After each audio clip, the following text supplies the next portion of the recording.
me know what you would like to reserve. I'll try to keep track of that for you. And if you don't remember saying anything, I'll probably save you 5 minutes, just in case. All right, our first case this morning is Denton versus Richland Towers.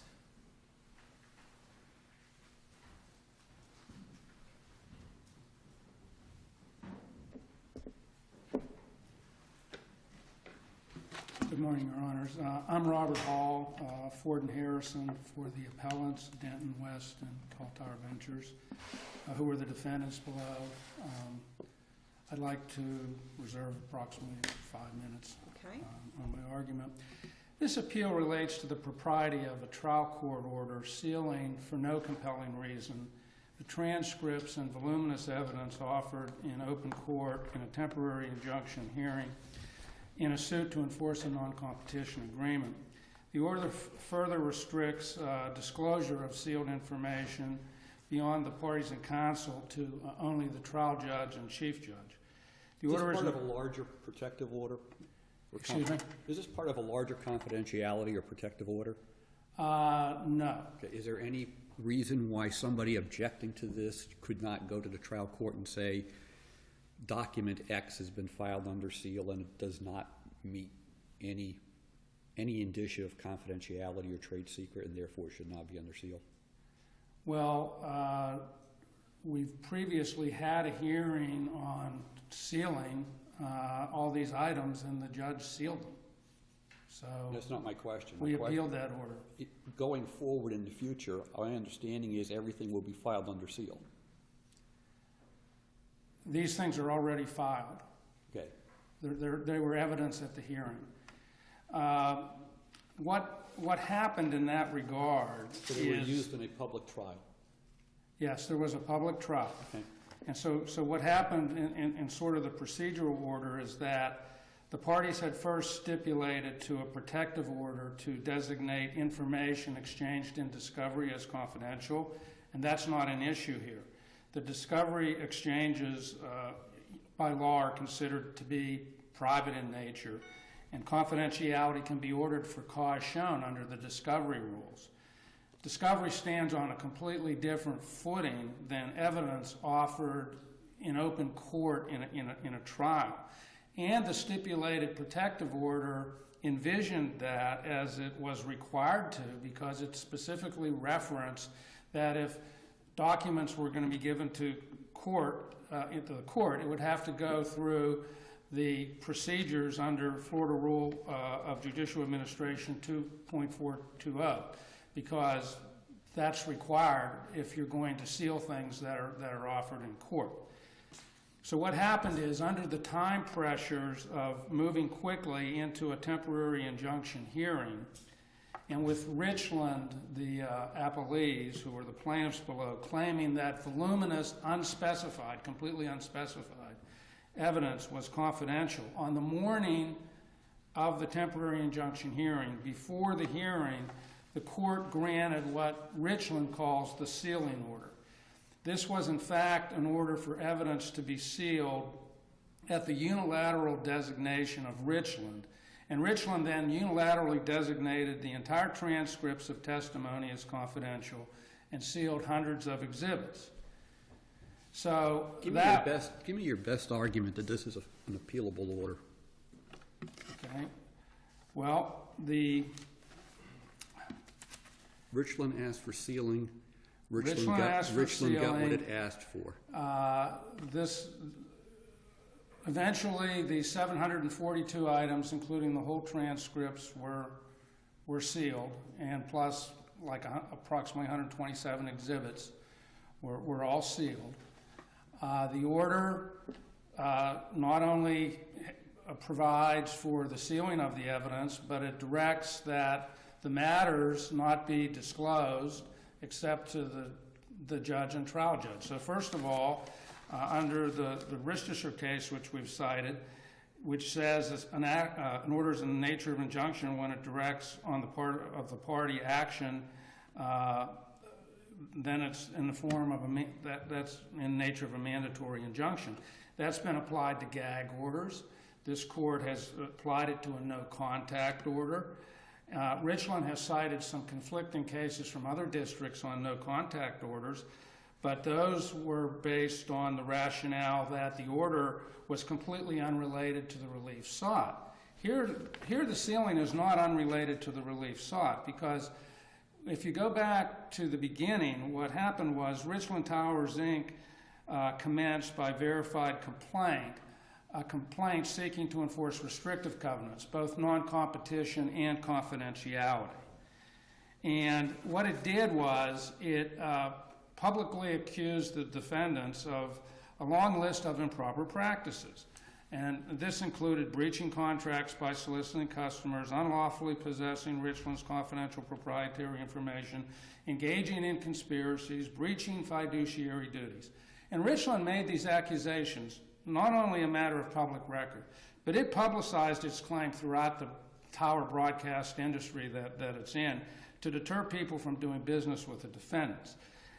As reflected in the trial court order in the injunction, what happened was Denton and West then voluntarily ceased doing business throughout the proceedings, so they were rendered to be out of work for nearly 6 months, until the trial court order on the injunction, which denied the injunction. And the reason that it denied the injunction was because of Richland's own improper practices and breaches.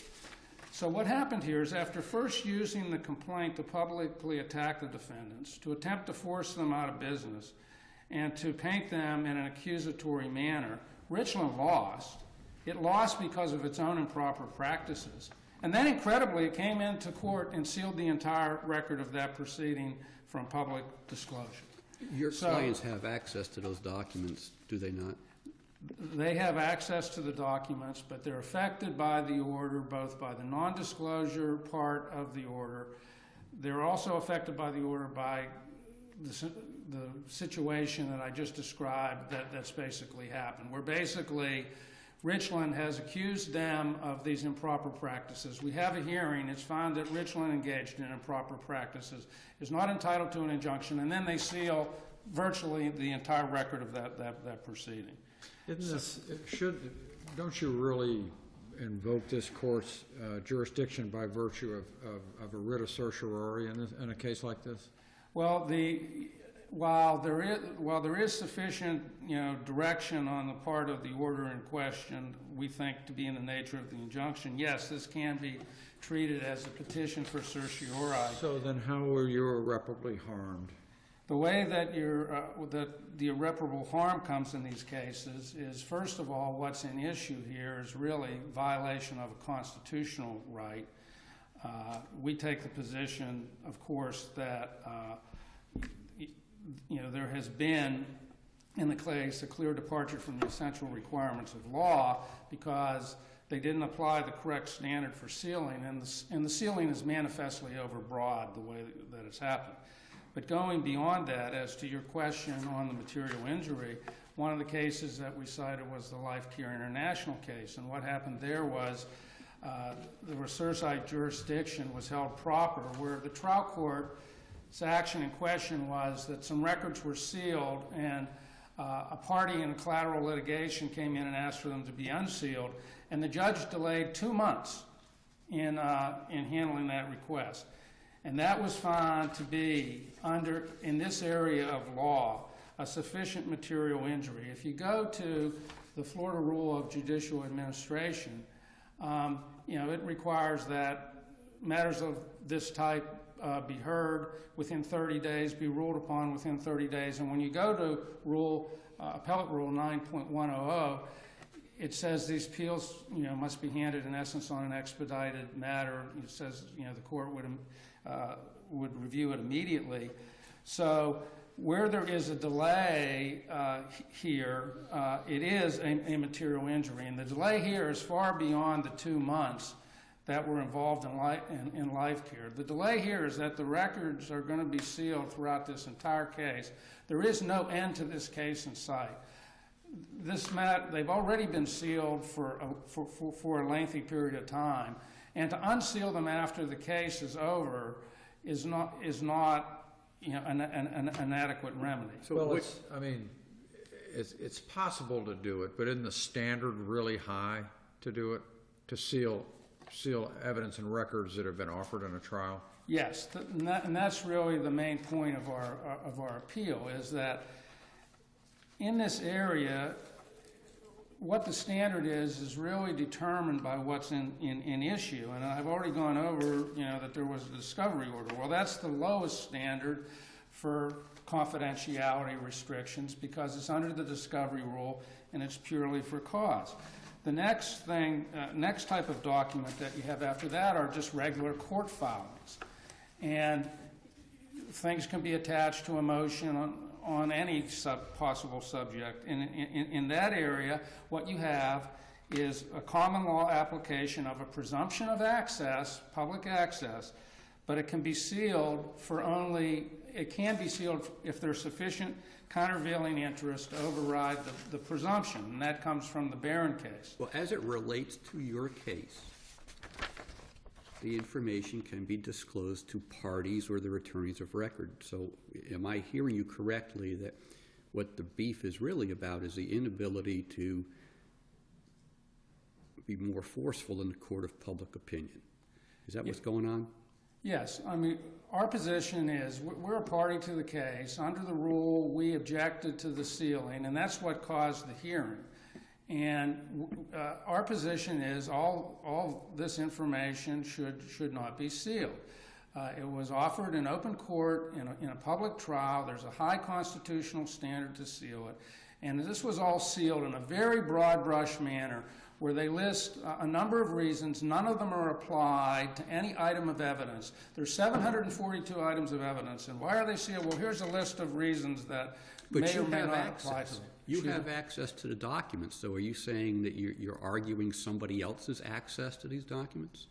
What we're arguing, under Because the court followed the rule. The Florida Constitution in Article 1, Section 24 says, every citizen has the right to access. So we're a party to the case. Yes, we have access, but in the tribunal, all the information sealed, and we're under an order to not disclose. So, yes, that's what our complaint is.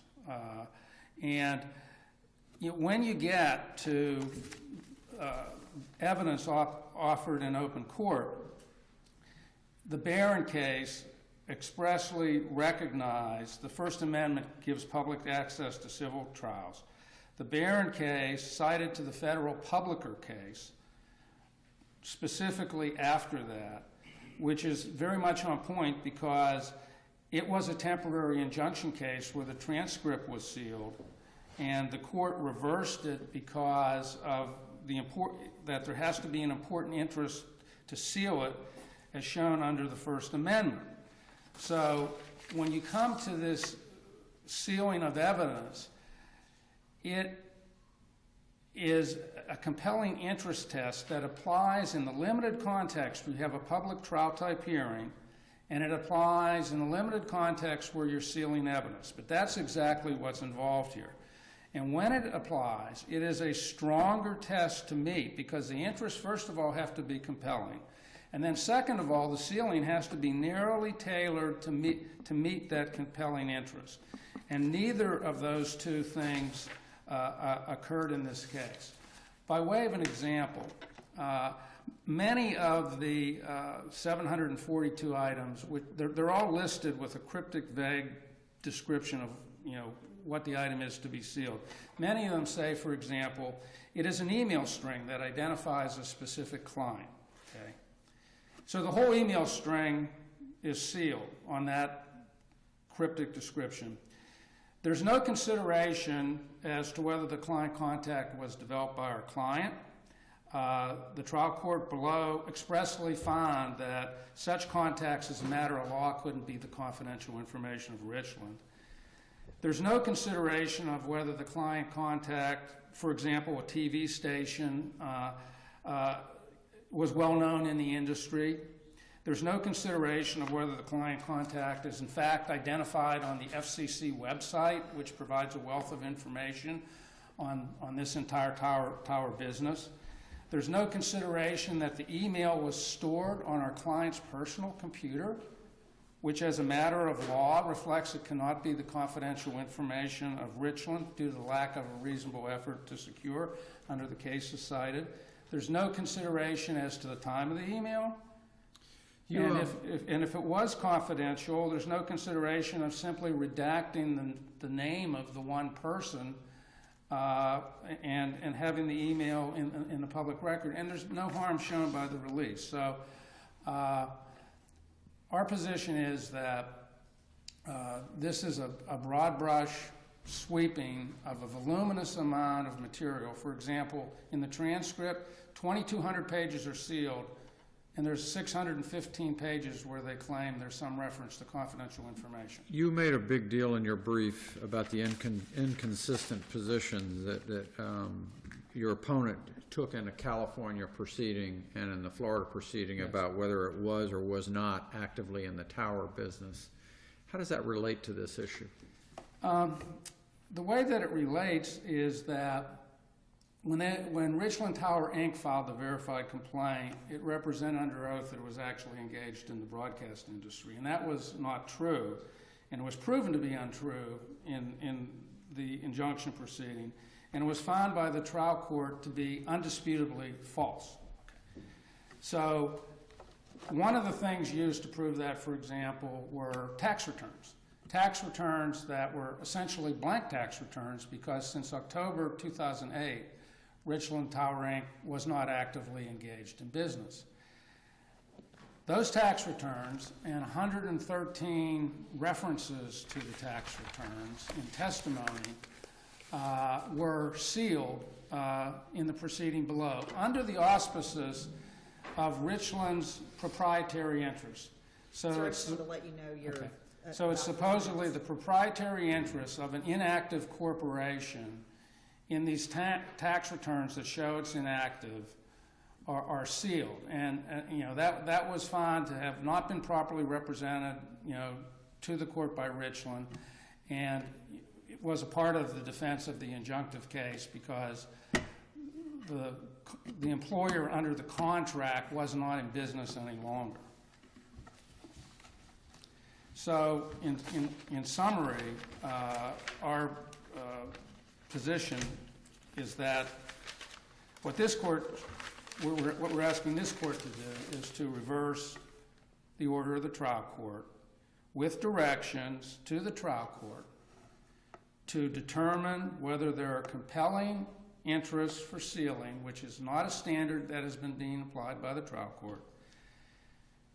Compelling interests for sealing applied to specific evidence and any injury shown from its release, and to determine whether any sealing is narrowly tailored to meet that interest with no lesser reasonable alternatives.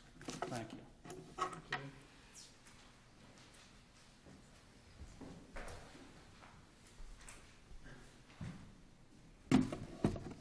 May it please the Court, Your Honors, R.J. Hoy on behalf of the appellees, so styled, Richland Towers, Inc. and Richland Towers, LLC, with me today from my office is Reed Sawson.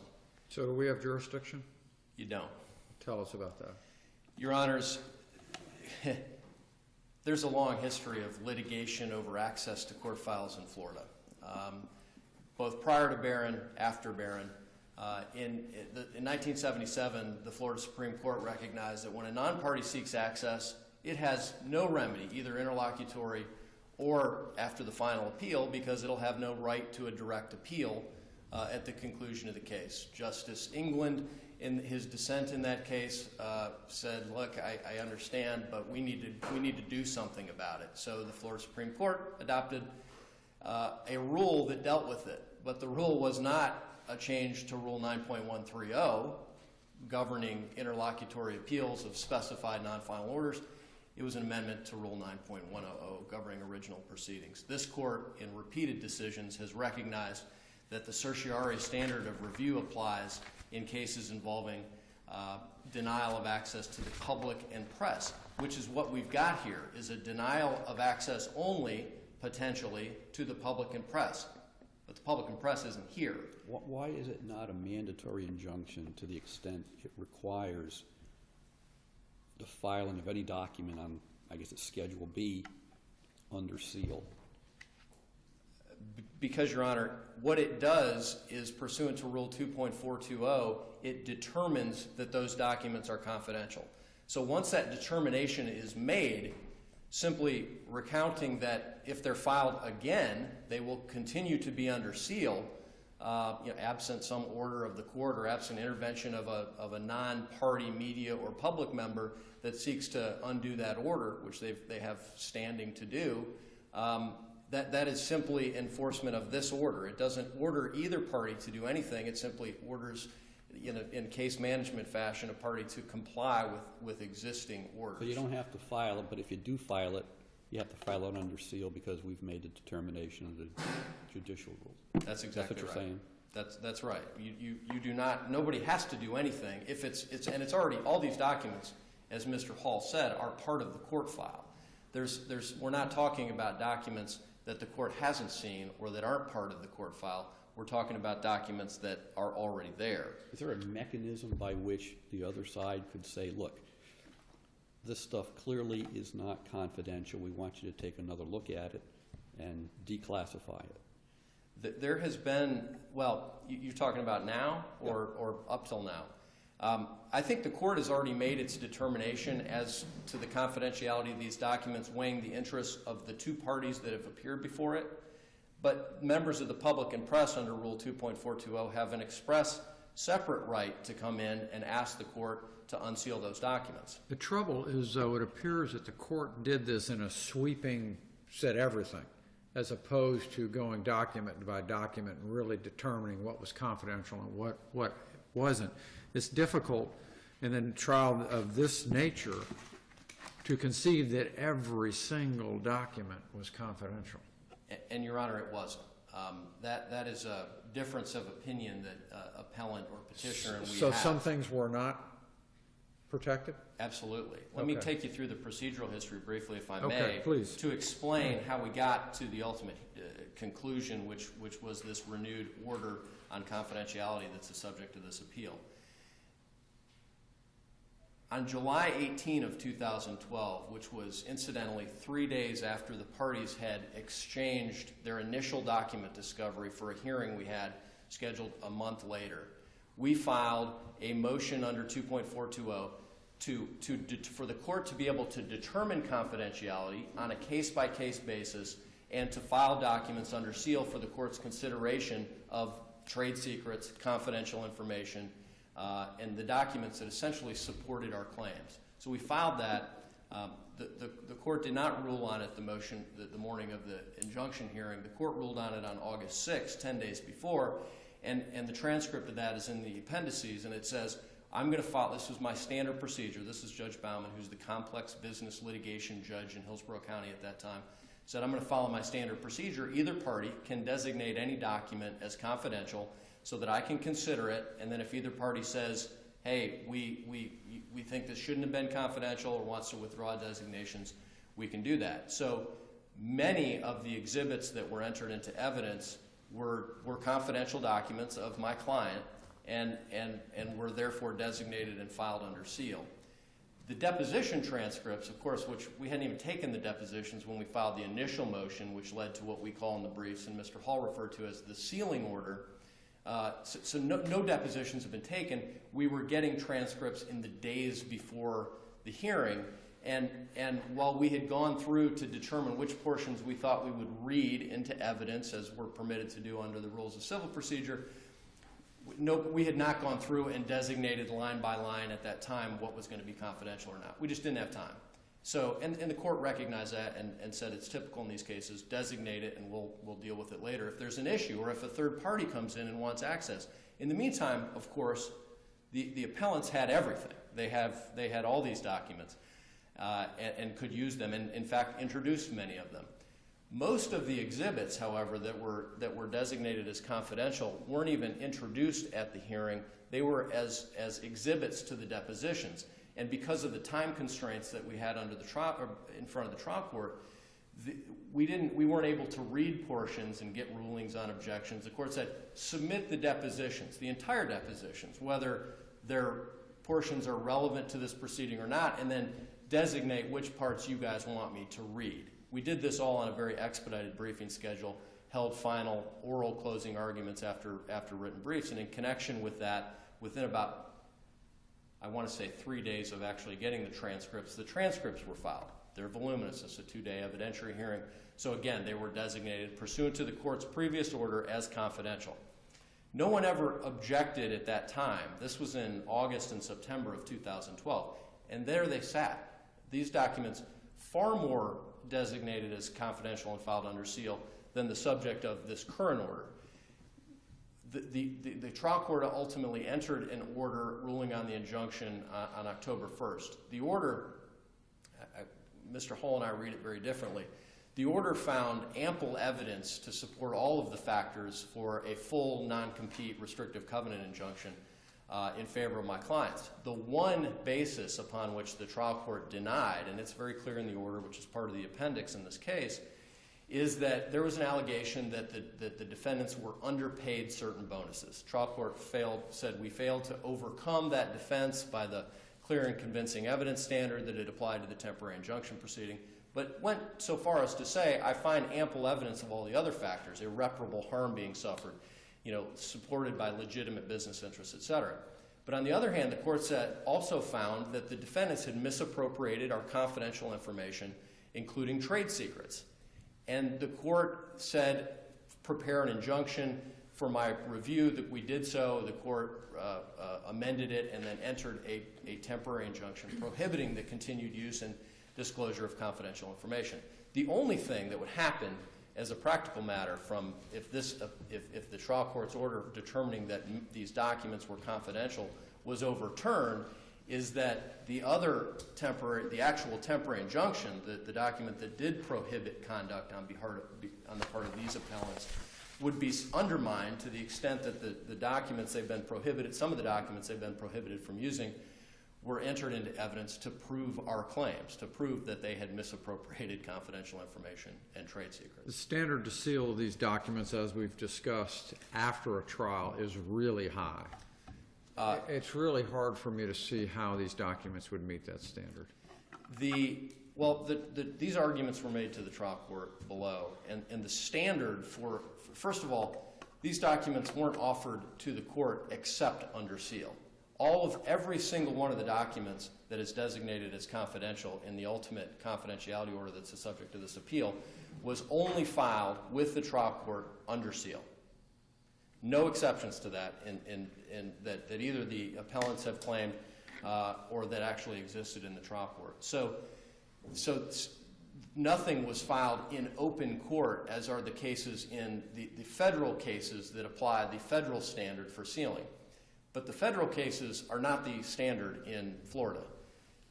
Barron, as Mr. Hall pointed out, went through and considered all of both the history of Florida's jurisprudence on what the proper standard for access to court proceedings, including trials, is. It reviewed federal cases. It noted that the U.S. Supreme Court had not weighed in on the issue. And it came up with its own rule, and that's Rule 2.420. And that applies to this case.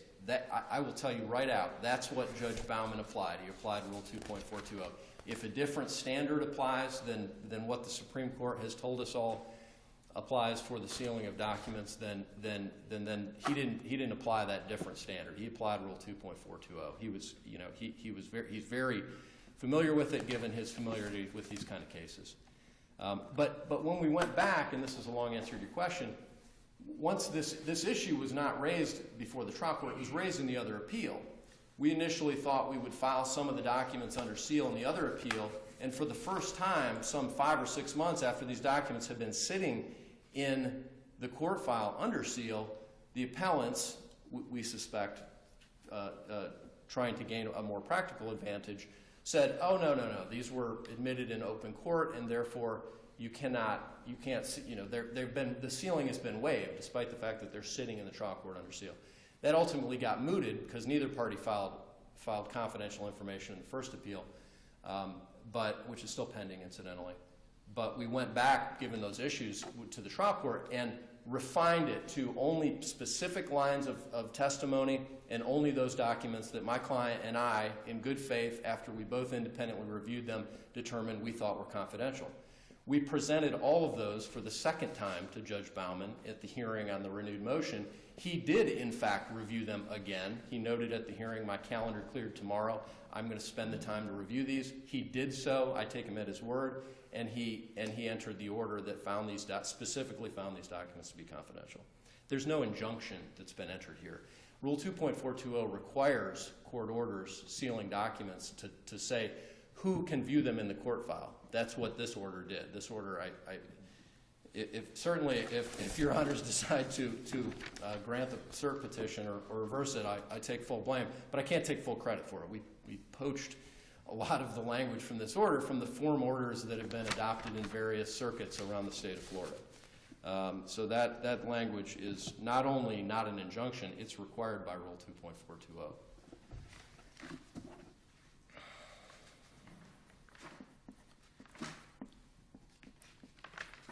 Even if the court somehow has jurisdiction, despite the fact that the appellants have all the documents and the fact that no non-party has ever sought any access to them, the trial court didn't depart from the essential requirements of law. Unless this court finds that Rule 2.420 does not apply to the analysis of sealing records in Florida, and that it'll be the first state court in Florida to find that a different standard than Rule 2.420. Don't tempt us now. Fair point. If Rule 2.420 is effectively disregarded and the Third Circuit opinion in Publicker is followed, then the court departed from the essential requirements of law. Otherwise, it cannot, as a matter of law, be said to have done so because it applied the correct law. Incidentally, Publicker in those cases, when they talk about the heightened scrutiny standard and the fact that a compelling government interest must be shown, those courts and the United States Supreme Court have all recognized that when they're saying that, they're specifically not talking about information which is confidential and proprietary to businesses. In fact, the United States Supreme Court in the Nixon case said courts have routinely refused to let their court files become the sources of competitive business information. That's what we're talking about. This idea that we're trying to hide something and that the repeated and failed argument for fraud on the court somehow is the reason that these documents are being sealed has nothing to do with it. These are confidential business documents. The court did the appropriate analysis, and the petition for cert should be simply dismissed. It should be denied if the court somehow finds there is jurisdiction, or the order affirmed. Thank you, Your Honors. Thank you.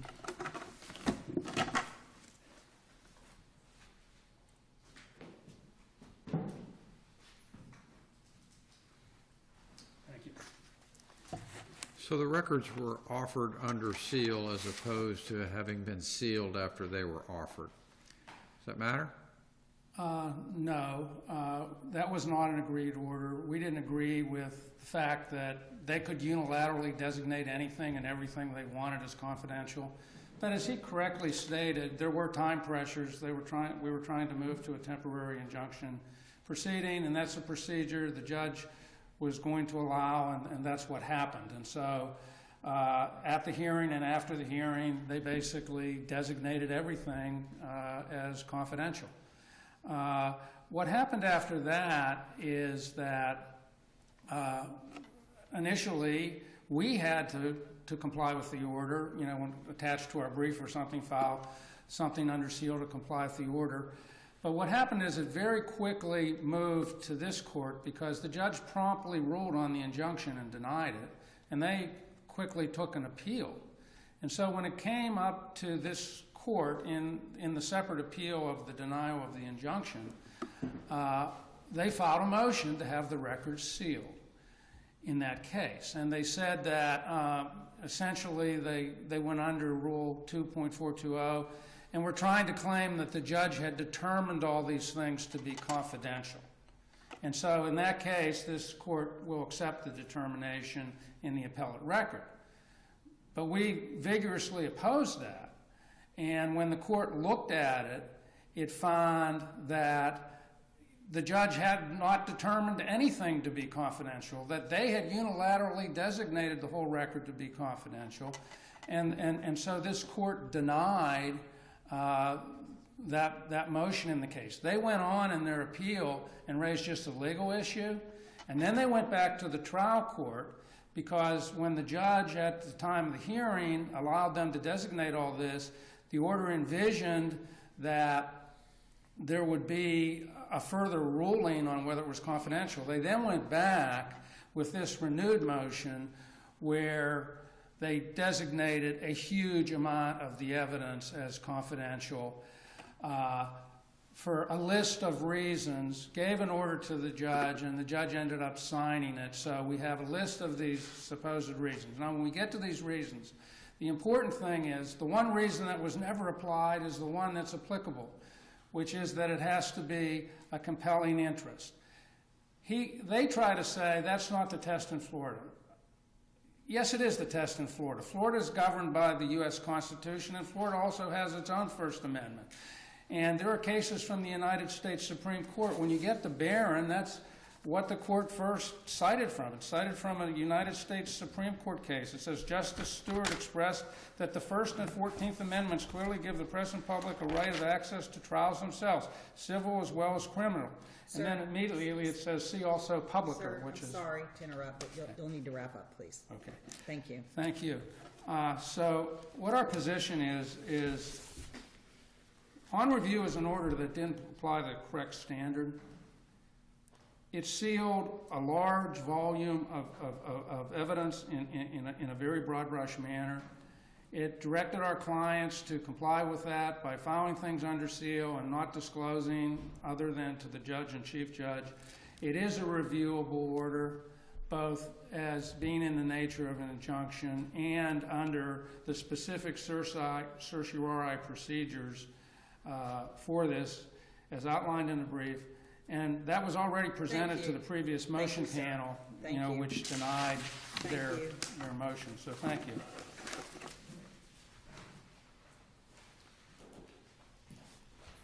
Our next case this morning